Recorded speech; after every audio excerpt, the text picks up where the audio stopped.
формате аудиокниги. Из книги Залпы Берсановой «Судьбы ученых». Глава «Народный академик». Мы помним его из далекого детства, когда он приходил в наши дома с экрана телевизора и нараспев рассказывал чеченские народные сказки о храбрых джигитах, о мудрых старцах, о борьбе добра и зла. В этих сказках была мораль, которая очень ненавязчиво нас воспитывала. Было удивительно, как этот человек мог запоминать наизусть такие объемные тексты. Много лет спустя я узнала о том, что не только сказки, почти весь чеченский фольклор Заинди Джамалханов знает наизусть. По возвращении из депортации он сумел по памяти восстановить большую часть чеченского фольклора, считавшегося безнадежно утерянным. А собирать сокровища народной мудрости он стал еще в школьные годы. Узнала и о том, что этот удивительный человек в 13-летнем возрасте начал работу над учебником по чеченскому языку и завершил его к 17 годам. С тех пор много воды утекло, и много событий произошло в жизни нашего народа. Но на радость своим землякам Заинди продолжает также плодотворно работать, исследуя и развивая родной язык, к которому питает любовь с раннего детства. Как-то на занятиях в педагогическом училище, где Заинди Джамалханов преподавал родной язык, один слушатель вдруг заявил: чеченский язык, как вы много говорите о нем, нельзя ли без него обойтись? Он, наоборот, только помехи нам создает. Нельзя отказаться от него и на русский перейти. Чеченцам намного было бы проще». Обычно спокойный Заинди вдруг переменился в лице. Едва сдерживая себя, он произнес твердо и внушительно, делая ударение на каждом слове: «Знаешь, Накост, у тебя в груди нет сердца. Или вместо сердца что-то другое. Или камень». Все студенты замерли, не сводя глаз со своего учителя. Уверена, что после этих слов, после той интонации и выражения лица, с которым они были сказаны, ни у кого из присутствующих в той аудитории никогда в жизни больше не возникал подобный вопрос. Для Заинди Джамалханова родной язык – это все. И источник вдохновения, и радость жизни, и цель, и смысл его существования. Он дышит им, он в нем живет, он творит на нем, и на нем, в стихах, конечно, объясняется в любви к матери, к природе, к любимой девушке. И сейчас, когда ему уже перевалило за 90, Заинди Джамалханович не представляет себе, о чем была бы его жизнь без служения родному языку. Заинди родился 9 мая 1922 года в селе Лаханевре, в обычной чеченской семье. Его отец Джамолха был плотником. Образования никакого не имел. Правда, владел арабским языком, который выучил в местном медресе. Джамолха был женат на дочери Хасумулы из Толстоюрта, которую звали Маджан. У них было 3 сына и 4 дочери. Когда в 1941 году началась война против фашистских захватчиков, 2 из сыновей Джамолхи и Маржан, Абу и Мухаммад, ушли на фронт. Вскоре Джамалханову получили похоронку. Погиб старший из братьев, Абу. Это было в самом начале войны. Потом была депортация. Отец Заинди Джамолха умер уже на чужбине в 80-летнем возрасте, летом 1944 года. В апреле 1945 года, когда до победы оставались считанные дни, в дом Джамалхановых пришла еще одна страшная весть. Пропал без вести Мухаммад. Это были очень храбрые джигиты, рассказывает о братьях Заинди. Они могли скакать на лошади, встав в полный рост, иногда даже при этом поворачиваясь вокруг своей оси. Наверное, они пошли в дядю. Брат нашего отца Борох тоже был отважным воином и служил в дикой дивизии. Джамалхановы не теряли надежду, что Мухаммад найдется. Как-то в библиотеке Заинди попалась памятка, в которой объяснялось, как искать пропавших на войне родственников. Заинди тут же написал письмо по указанному адресу и вскоре получил ответ. Ваш брат, гвардии старший лейтенант Джамалханов Магомед, погиб в Чехословакии близ села Прусеница 17 апреля 1945 года. В 1959 году, когда уже вернулись из ссылки, скончалась и мать Заинди, Маржан. Так получилось, что из села Натеречное выходят знаменитые воины, ученые и поэты. Известный ученый-политолог Абдурахман Автарханов, поэт Арби Мамакаев, который, кстати, доводится Заинди четвероюродным братом, герой России Маулид Висаитов, все они родом отсюда. Заинди же выбрал стезю ученого. С ранних лет он проявил любовь к родному языку и к фольклору. Запоем читал разные книги. С большим удовольствием слушал чеченские песни, илли, сказки, притчи, пословицы. И многое запоминал наизусть. В 1938 году Заинди окончил семилетку.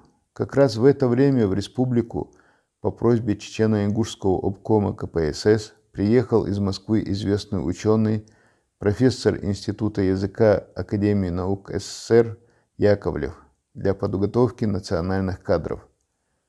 У министра просвещения Мариям Чинтиевой лежала рукопись учебника «Синтаксис чеченского языка» для 7-8 классов.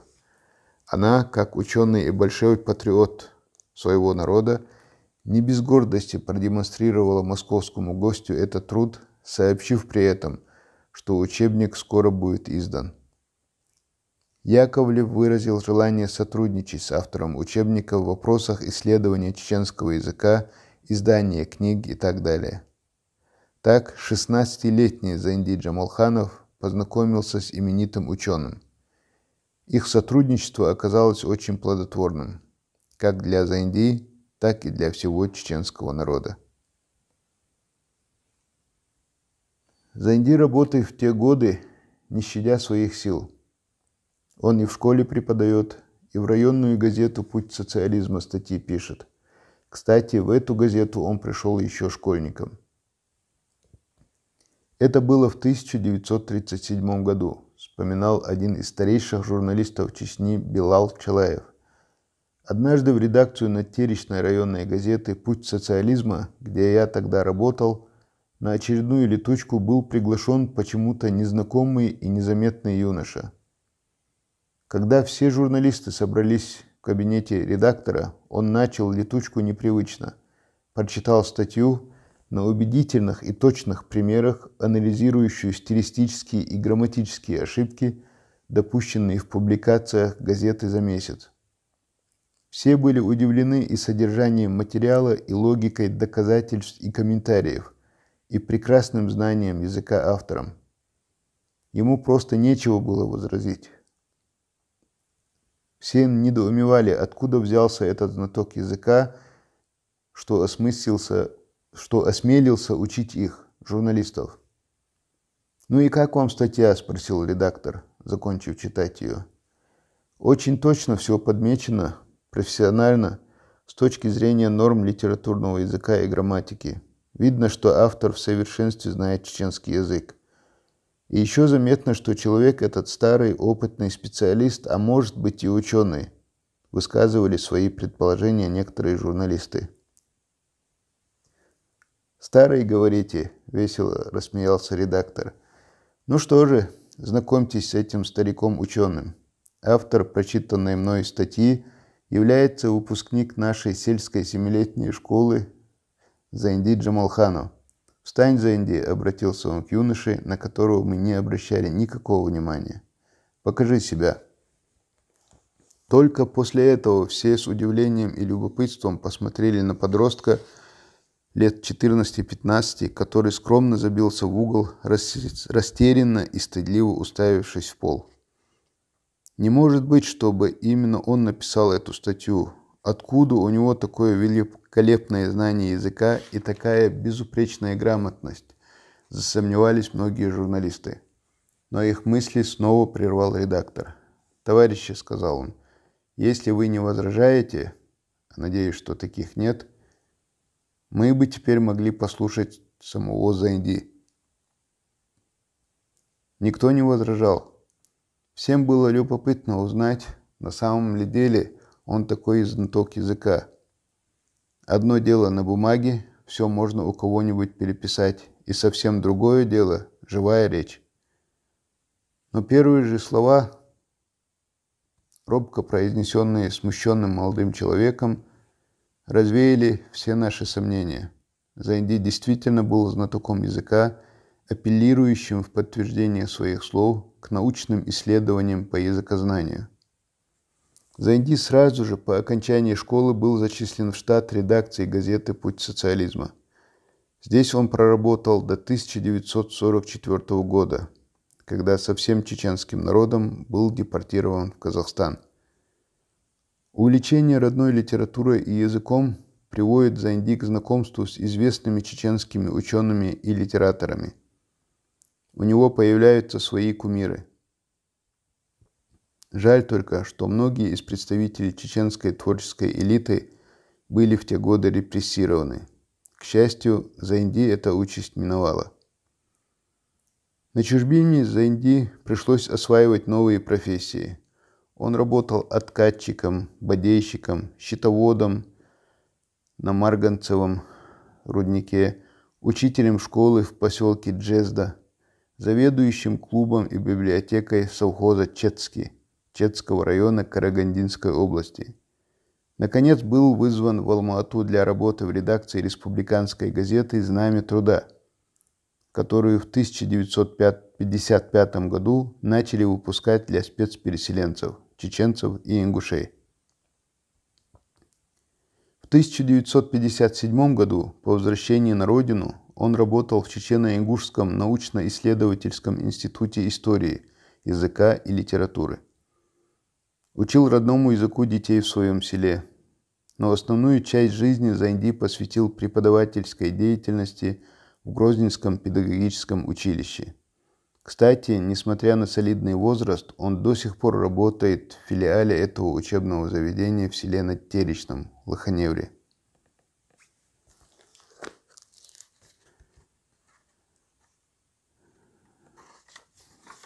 Книга издана в 2014 году. В литературном мемориальном музее известного чеченского поэта Арви Мамакаева Зайди Джамалханович ведет семинар преподавателей родного языка и литературы школ Надтеречного и Наурского районов. Темы занятий – основные пути и методы преподавания чеченского языка, виды грамматического разбора, анализ фольклорных произведений и другие дают возможность народному академику делиться своим опытом с молодыми коллегами.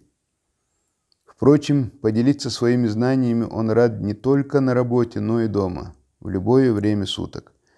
Здесь гостей всегда радушно встретит хозяйка дома Амнат, верная спутница жизни Зайди. Правда, по возможности она старается беречь своего мужа. Как-то Зайди был серьезно болен. Амнат ухаживала за ним. Когда услышала шум, вышла в прихожую. Оказывается, пришли школьники. Амнат деликатно объяснила им, что дедушка болеет, не может уделить им внимания. Тут она увидела за своей спиной мужа, которому строго был предписан постельный режим. «Ничего, ничего, проходите», — сказал он детям. Школьники ушли, получив исчерпывающие ответы на все вопросы, которые их интересовали. Если бы не чрезмерная скромность, много интересного рассказал бы о себе Зайди. Сколько разных событий, политических режимов пережил он за свои 90 лет. Правда, политики он сторонился всегда. Для него главным было сделать как можно больше для изучения родного языка. И, конечно, сохранить свой образ жизни настоящего мусульманина. Как-то в 70-е годы Зайди вызвали в обком партии. Кто-то написал на него донос, что он соблюдает уразу. «Вы в республике известный человек. Это правда, что вы держите уразу?» – спросила русская женщина. Должности ее Зайнди не помнит. «Это далеко не правда», – ответил Зайнди. «Не держу, никогда не держал и держать не собираюсь. Но есть одно обстоятельство. Я бы рассказал вам, кто держит уразу», – добавил он, переходя на полушепот. «Расскажите», – оживилась женщина, надеясь, что сейчас услышит имена известных чеченских деятелей. «Уразу держит Алпату из Лоханеври, Халипат из Лоханеври». Женщина добродушно улыбнулась, оценив юмор ученого. Когда Зайнди рассказывает о прошлом, голос его кажется уставшим. Но вот он заговорил о фольклоре, о родном языке, о поэзии, и голос его снова становится звонким, звучит в полную мощь. Он и сейчас читает по памяти Пушкина, Лермонтова, Горького, читает с выражением, вдохновенно. В его исполнении эти произведения, знакомые со школьных лет, звучат немного по-иному, более значимо и насыщенно. «Скромна ты, как ландыш весною, твой голос — напев соловья. Ты дружишь с природой живою, любовь моя, радость моя. И если ты рядом со мною, то вмиг разбегается тьма. Тебе только сердце открою, чтоб все прочитала сама». А это уже собственные стихи ученого. Первые поэтические строки он написал еще в школьные годы. Его односельчанин и родственник, в те годы уже известный поэт и журналист Арби Мамакаев, дал высокую оценку стихам Зайнди и сразу же порекомендовал их в печать. Позднее некоторые сочинения Зайнди Джамалханова легли в основу популярных чеченских песен. Его первый поэтический сборник «Светлый путь» вышел в печать в 1959 году. Затем последовали книги стихов «Верность» 1964 года и «Дорога и счастье» 1981 года. В переводе на русский язык стихи поэта были опубликованы в сборнике чечено-ингушских литераторов «Волны Аргуна» в 1957 году и в антологии «Поэзия Чечено-Ингушетии» в 1959 году, изданной в Москве во втором томе антологии любовной лирики народов СССР «Песнь любви», и, наконец, в антологии чечено-ингушской поэзии в Грозном 1980 году. В переходе Джамалханову, в свою очередь, изданы на чеченском языке поэмы Лермонтова «Измаил-бей» и Евгеньева «Пулеметчик Хампаша Нуродилов», а также другие произведения русских писателей. Зайнди Джамалханов – тонкий лирик в своей поэзии. Особенно легки и изящны его строки о любви, потому что любовь, светлая, счастливая, верная, является главной темой многих стихов поэта. Слово Джамалханова проникает в сердца людские, вдохновляя, окрыляя и очищая их, и находит горячий отклик в них, пишет о поэзии Джамалханова Адиз Кусаев. Но все же основная творческая деятельность Зайнди Джамалханова связана с изучением родного языка и фольклора. Синтаксис чеченского языка, научная морфология, написанная в соавторстве с Хумпаровым, основные законы правописания чеченского языка, написано в соавторстве с Мациевым. Это первые работы ученого. В 1959 году вместе с известным фольклористом Эльмурзаевым Зайнди Джамалханов составил первый том чеченского фольклора «Героические илли и сказания» и второй том «Чеченские народные сказки, пословицы и загадки». Он также выпустил много учебников по языкознанию и литературоведению и, наконец, в соавторстве с доктором филологических наук Ибрагимом Алироевым написал и издал фундаментальный труд «Словарь правописания чеченского языка», в котором собран большой материал для всех любителей родного языка. Недавно Зайнди Джамалханович подготовил новые учебники по чеченскому языку и литературе для учащихся 5-11 классов. Много людей заразил Зайнди Джамалханов любовью к родному языку и фольклору. Некоторые из них стали известными в республике учеными, кандидатами и докторами наук. Зайнди Джамалханович, так много сделавший для развития языкознания, литературы, для популяризации чеченского языка и фольклора, не имеет учебной степени. Но у него есть одно высокое звание, которое присудил ему Его Величество народ – звание народного академика. Я давно знаю Зайнди, но я не встречал человека, который знал бы родной язык и фольклор так, как знает он. Я восхищаюсь его трудолюбием, самоотверженным научным подвигом. Он поистине настоящий клад чеченской лингвистики и фольклора, написал Юнус Дешириев, профессор, доктор филологических наук. Зайнди Джамалханов в понимании старшего поколения того времени был одним из самых просвещенных людей Чеченской Республики. Когда я долго сидел над книгами, одна из моих тетушек часто подтрунивала надо мной, коверкая русские слова. «Хватит, второй Зайнди Джамалханов, хватит», написал султан Шабуев. Дарование Зайнди Джамалханова – это разностороннее и многограннее. Педагог, поэт, ученый, публицист.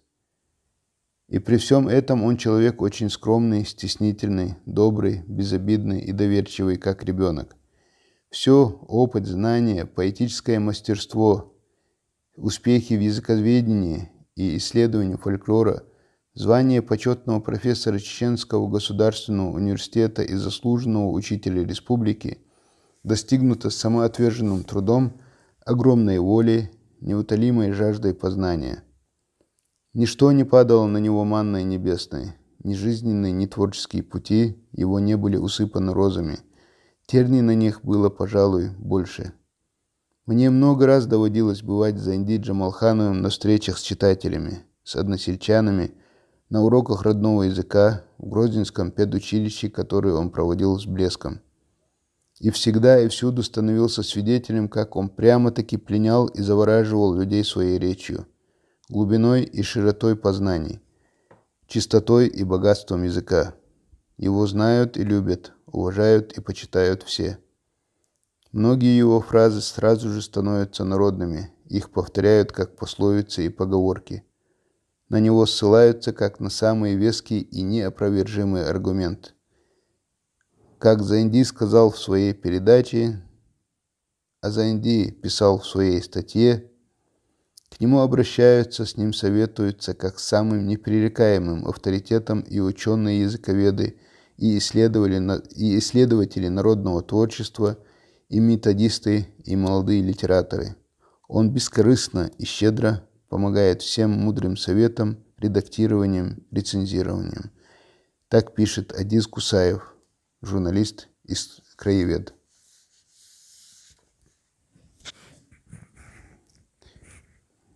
Конец статьи.